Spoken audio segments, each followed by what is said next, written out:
Sur la corniche de Beyrouth, la guerre n'est jamais très loin. L'aviation israélienne bombarde la banlieue sud, tout près, et a même ciblé cet hôtel du front de mer, soupçonné d'avoir hébergé des gardiens de la révolution iranienne. Malgré les risques, le quartier est un refuge pour les déplacés, comme Mohamed Dorman, chef cuisinier. Ici, ce sont nos tentes. Qu'est-ce que vous avez apporté avec vous? On est venu comme ça. Depuis une semaine, il vit dans cette tente qui lui a été prêtée. Ça, c'est de la nourriture. Ça, c'est du pain. Et là, des dattes. J'ai ce qu'il faut. À 63 ans, il a peu d'espoir de retrouver sa maison intacte. À 90%, je suis sûr que ma maison est détruite, car elles détruisent des quartiers entiers. C'est un jeu entre les grands leaders de ce monde, ils se mettent d'accord, et c'est nous qui en payons la facture. Eux, ils sèment la terreur et nous, on récolte la douleur. Déplacés pour la seconde fois en 2 ans, ces Libanais sont fatigués de la guerre.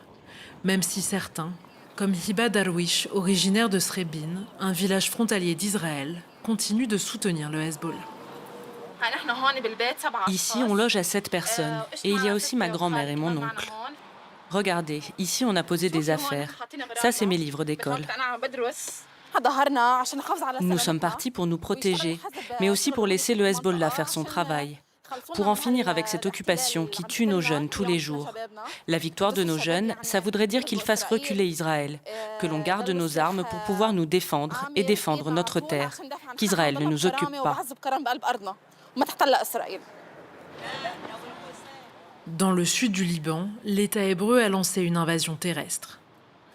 En plus des déplacés libanais, des réfugiés se retrouvent eux aussi à la rue, comme cette famille kurde de Syrie, ballottée entre 2 guerres. En ce moment, c'est très difficile ici, les guerres et le stress. Il n'y a rien qui va, ni pour moi, ni pour les enfants. Et en Syrie, on ne peut pas y aller non plus. À Kamishli, c'est encore la guerre. On essaie du mieux qu'on peut de leur offrir un peu de joie pour qu'ils ne se rendent pas trop compte que la situation est très mauvaise. Près d'un habitant sur 4 a été sommé d'évacuer par Israël. Dans l'urgence, les autorités libanaises ont ouvert près de 600 refuges. En centre-ville, ce théâtre et cinéma historique accueille quelques dizaines de déplacés.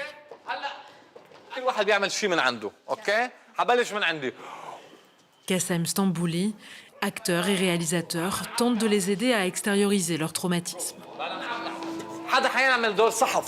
عم تحكي بسرعة وتحت الخوف. اوكي. بدنا نشوف وشك. قدم لقدام نشوف وشك. مثل ما نكون شايفين بدنا نخلص ونفل. ضرب وقصف من كل الميلات حوالينا. شو بدي اقول لكم والله ما بعرف شو بدي احكي مثل ما نكون شايفين. هذا شو ضرب؟ تخيل كأنه الحرب هي اللي عم ترجعك لورا انت عم تحاول تقدم لقدام. اوكي؟ Shadden Razzeddine, 18 ans, a fui Tyr, la capitale du Sud, avec sa famille. Tout ce que je pense, je mets ça au théâtre. Comme si ça me règle, ça règle mes sentiments. Je sais même pas comment, mais ça passe. Ouais, c'est comme ça que ça passe. Le théâtre doit rester ouvert en temps de paix comme en temps de guerre. C'est la raison d'être du théâtre. C'est une forme de résistance culturelle.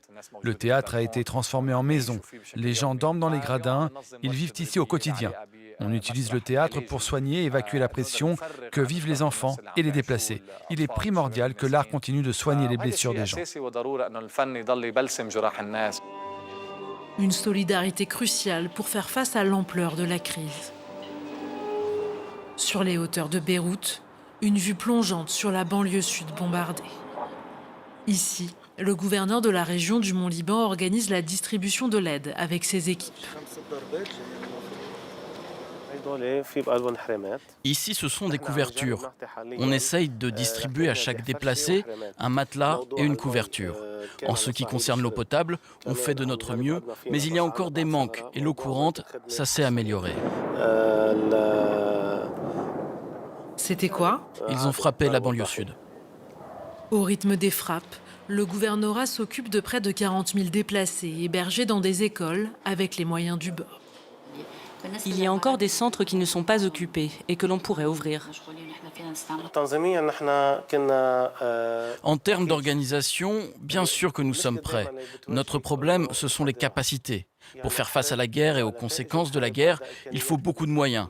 On sait dans quelle situation est le Liban.